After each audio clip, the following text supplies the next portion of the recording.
Assalamualaikum warahmatullahi wabarakatuh. Perkenalkan, nama saya Pak Antoni dari kampus Dian Nusantara dengan nomor NIM 1111947. Kali ini saya akan mempresentasikan pengoperasian software Smart PLS versi 3. Jadi dalam presentasi saya ini, saya akan menggambarkan proses pengerjaan Smart PLS. Oke, mempersingkat waktu, kita akan langsung coba ke aplikasinya. Oke, kita lanjutkan dari untuk presentasi SPSL Smart PLS kita. Dalam Smart PLS ini, sebelum kita melakukan pengujian, kita biasanya dalam penilaian model PLS sampel ini, itu kriteria yang harus dibuat itu biasanya evaluasi model, pengukuran refleksif. Yang pertama itu ada loading factor yang akan kita coba nanti, kemudian composite, reliability, dan event variance, extracts, kemudian validitas diskriminan. Itu salah satu kriteria dalam proses Smart PLS. Oke, yang pertama kita akan buka dulu Smart PLS-nya, yang ini kita buka dulu. Oke, sebentar, tunggu sampai nanti akan muncul Smart PLS-nya, software-nya, baru kita mulai. Sebentar ya. Loading. Oke, ini sudah terbuka Smart PLS-nya. Di sini akan kita coba. Ini ada nama saya nih. Ini saya sudah trial kemarin. Cuman kita coba bikin lagi dalam proses ini. Yang pertama, kita masukkan dulu new project-nya. Project kita mau apa? Saya biasa pakai klik kanan. Ini ada created new project nih. Kita klik. Oke. Saya akan namakan namanya latihan 1. Oke. Nah, dari sini akan muncul seperti ini nih. Di latihan 1 ini ada namanya double klik. Nah, kita klik. Oke, teman-teman, sebelumnya Anda harus siapkan dulu data primernya supaya nanti kita bisa menganalisa data-data tersebut. Jadi saya di sini sudah menyiapkan data primernya. Jadi kita tidak usah lagi mencari datanya. Kalau saya sih sudah siapkan. Jadi seperti ini ya, sudah ada nih datanya latihan 1 tadi. Kita klik langsung. Ini jangan lupa ininya ya, sudah CSV ya data filenya. Kita klik. Oke, ini masuk ya latihan 1 tadi. Kita klik OK. Nah, dia kan seperti ini muncul. Nah, ketika sudah muncul seperti ini, teman-teman, nah kita akan lihat data-data yang muncul ini. Nah, kemudian proses selanjutnya kita akan lanjutkan ke laten variabel ya. Sorry, bukan laten variabel. Setelah kita buka seperti ini muncul, baru kita lakukan laten variabel, guys. Sebentar. Di sini ada, kita klik latihannya. Nah, seperti ini. Nah, ini udah keluar nih. Tadi data yang tadi saya udah masuk di sini nih. Nah, di sini langsung kita klik laten variabel. Oke. Nah, dari laten variabel ini kita akan tarik data dari mulai X1, kemudian kita blok karena kita mau ambil datanya yang tadi ya, sampai T5 TX1 sorry TX1. Ini langsung kita tarik aja ke sini ya teman-teman. Nah, dia muncul seperti ini. Nah, setelah muncul seperti ini, kita namakan dulu filenya supaya kita nggak bingung. Nah, ini nama file. Sorry, kita deselect dulu, kemudian kita klik kanan, kita rename. Nah, ini kita rubah nih nama variabelnya nih. Variabel pertama itu sesuai data yang tadi kita sampaikan. Kita lihat dulu tadi datanya apa. Sebentar teman-teman. Di data kita tadi itu, ini masih Excelnya ya, itu namanya data yang pertama itu namanya ini guys, tingkat religiusitas, berarti kita namain tingkat religiusitas. Sebentar, sitas. Nah, oke, datanya.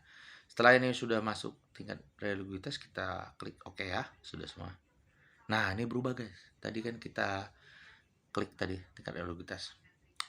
Kemudian kita mau cari lagi nih dari data selanjutnya, itu dari X2-1.1 ya. Nah, sama kita blok juga nih sampai TX2 ya. Oke, bisa lihat. Baru kita pindahkan data ini seperti ini. Nah, dia muncul seperti ini.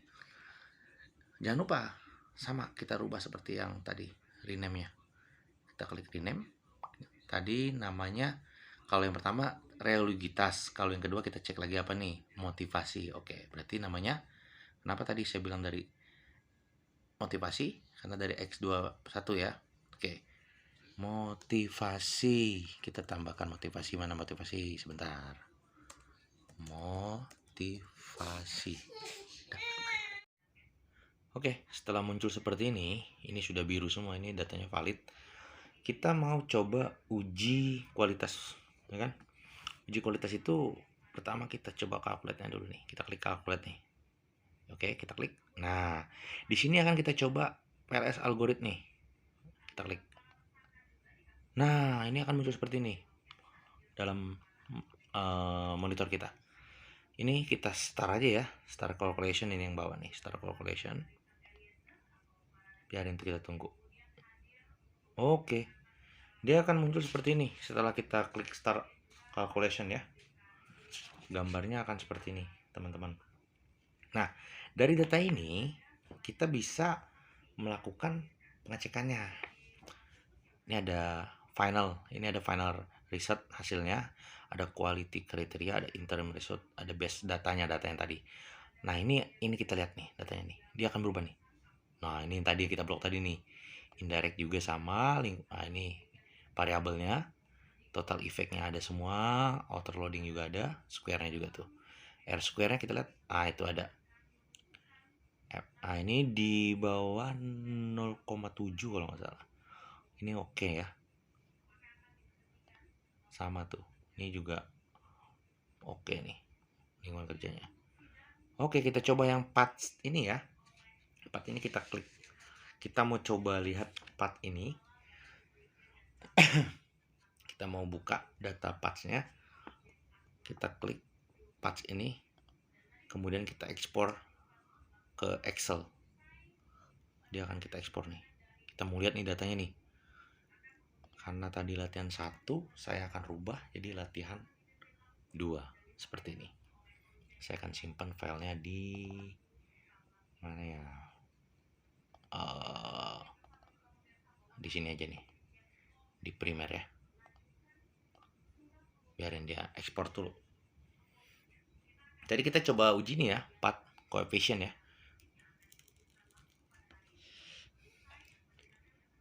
Nah, ini dia akan muncul seperti ini teman-teman. Nah, ini dia hasilnya. Ini hasil smart report kita yang tadi. Ada yang tadi saya bilang R square-nya, F square-nya, kita lihat komplitnya. Nah, ini dia hijau semua guys. Hijau ini oke berarti. Jadi ada ini variabelnya tadi kinerja, lingkungan, motivasi. Ini tingkat regulitas yang kita cari tadi ya. Semua ini variabel semua nih. Nah, ini udah masuk semua nih teman-teman. Datanya tuh. Wah, mantap nih. Oke. Terus kita mau lihat chartnya nih. Ini chart karena kita cari tadi path coefficient, jadi dia akan keluar variabelnya nih. Lingkungan kerja terhadap kinerja, motivasi terhadap kinerja. Jadi kan kita mau cari variabelnya ya, variabelnya kita cari ini dia terhadap lingkungan kerja terhadap kinerja. Jadi ini semua ada nih. Oke, ini udah semua kelihatan ya, semua teman-teman. Semuanya sudah ada. Ini appearance variance-nya yang tadi sesuai dengan kriteria yang tadi saya bilang. Dalam proses Smart PLS ini kita harus mempunyai kriteria-kriteria kan. Nah, seperti loading factor tadi kan, kita lihat nih dari atas. Sorry, kita scroll dulu ke atas. Kita scroll ke atas dulu. Nah, ini coefficient F square seperti ini, grand alpha, RHO-nya, composite reliability-nya ini ya. Oke. Terus appearance variance-nya ini dia. Kemudian sama. Jadi ini sudah masuk dengan kriteria standarnya. Next, kita lanjut. Ini tadi kita sudah nyari patch-nya ya. Nah, kita klik lagi di latihan.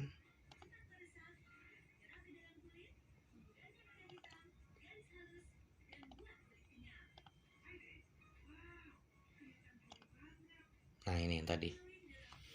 Nah, ini tadi nih muncul nih angka-angkanya nih. Nah, angka ini di bawah 0,7 semua nih. Masuk berarti. Lingkungan kerjanya juga masuk tuh semua tuh teman-teman. Berarti datanya sudah valid nih. Oke.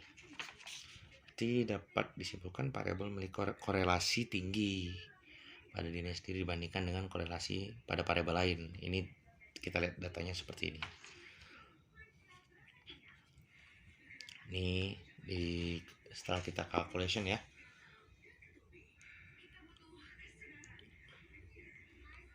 Kemudian kita akan coba lagi di calculation.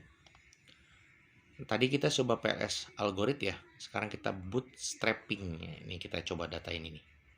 Kita klik. Nah, ini akan muncul seperti ini nih. Kalau tadi kita SP di kalkulator beda. Ini bootstrapping nih. Kita mau cari lagi nih. Ini kita start calculation dulu. Kita tunggu datanya dulu ya. Ini ada running 500 sampel ya. Ini. Nah, ini dia keluar nih. Nah, ini dari data ini yang keluar nih. Bisa kita lihat ya. Seperti ini datanya. Jadi untuk hasil pengujian hipotesis PLS-nya sederhana banget nih. Jadi angka-angkanya masih oke. Masih ini ada satu nih ya di motivasi nih. Ini merah ini. Tapi overall no problem nih. Nggak masalah. Kita juga akan coba lagi ya. Kita akan coba di data ini kita cek lagi. Seperti ini. Ini ada partnya seperti ini, total efeknya sama, kita cek juga sama. Nah, ini sama ini histogramnya nih. Ini udah keluar semua nih teman-teman histogramnya. Nanti kita ini kok nanti kita kita ekspor juga. Ini kita ekspor nih yang 4 coefficientnya kita ekspor juga. Kita akan ekspor ke sini. Nanti dia akan muncul seperti ini teman-teman. Ini menu hasil pengujian ya tadi ya. Menu-menunya udah terlihat semua teman-teman. Base datanya juga. Kita udah pilih nih part coefficient nih. Jadi nanti dalam proses penyajian data path coefficient ini, hipotesis yang terdukung itu ada 3 ya. Itu ada INS, ada PLT, dan PLT PIK. Masing-masing nilainya ya nanti kita lihat ada di sini. Ini start exportnya, kita mulai. Biar tadi latihan kedua ya. Sekarang kita latihan ketiga, guys. Sama, kita simpan juga file di prime one ini. Sama. Biar nanti kita lihat datanya.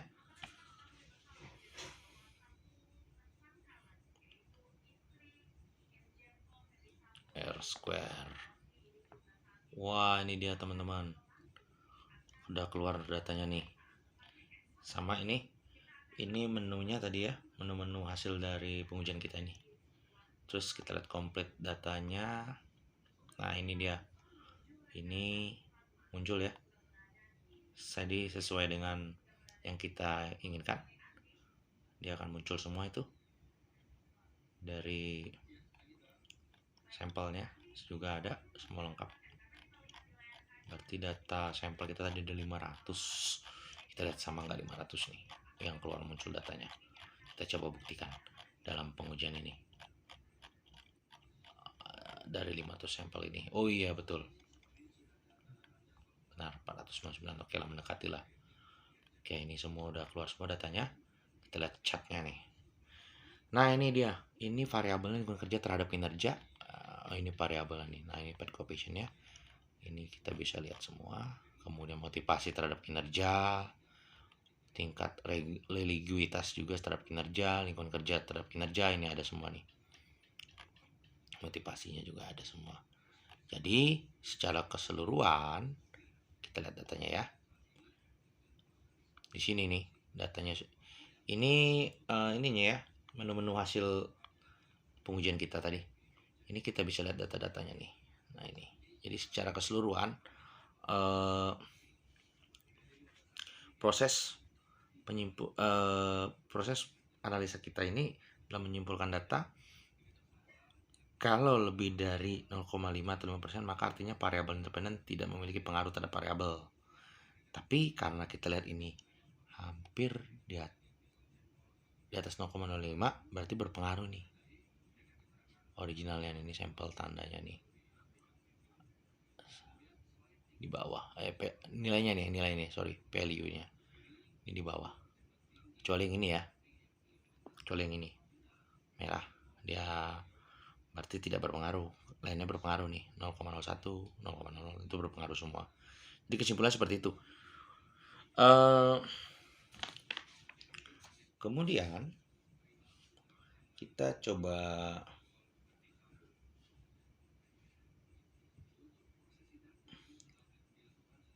lihat untuk R square-nya. Ini PLS nih. Nah, ini F square kita klik. Seperti ini hasilnya. Nah, ini F square nih. Nah, dari kasus R square ini, R square ini, jadi untuk kinerja itu R square-nya itu 0,4. R sampai 0,4. Ini 0,3. Artinya kemampuan variabel independen menjelaskan bahwa kinerja itu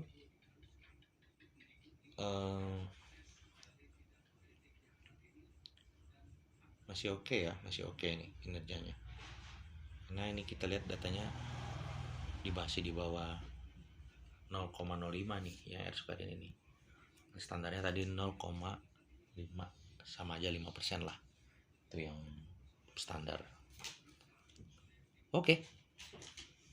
Setelah datanya kita udah siap semua ini, teman-teman. Ada 2 data tadi yang kita uji. Ini udah muncul semua ya. Oke, data ini kita save ya,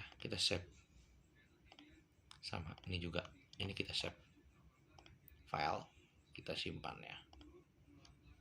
Ini di frame juga sama. Ayo, sudah kita simpan. Kalau udah kita simpan, oke, berarti dalam pengujian kita ini dapat kita simpulkan bahwa variabel-variabel yang kita uji